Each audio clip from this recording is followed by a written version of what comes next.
Sebuah video yang mengharukan viral di media sosial. Video tersebut tentang penghormatan terakhir bagi perawat yang bertugas melayani pasien COVID-19 di Semen Padang Hospital atau SPH Padang, Sumatera Barat.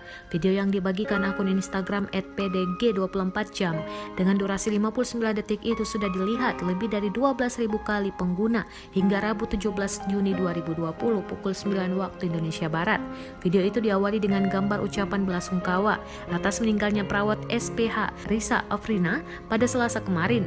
Setelah itu terlihat warga mengangkat peti jenazah. Kemudian terlihat puluhan tenaga kesehatan dan karyawan SPH berdiri berjajar memberi penghormatan terakhir saat mobil ambulans yang membawa jenazah Risa berlalu.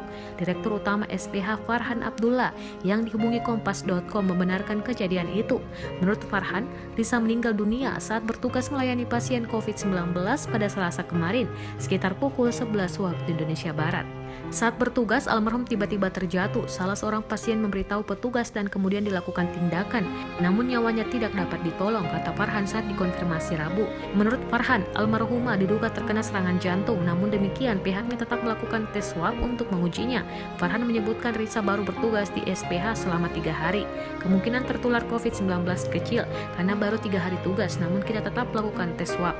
Menurut Farhan, penghormatan terakhir dari karyawan SPH untuk almarhumah merupakan bentuk rasa belasungkawa terhadap salah satu tenaga kesehatan yang berjuang melawan COVID-19.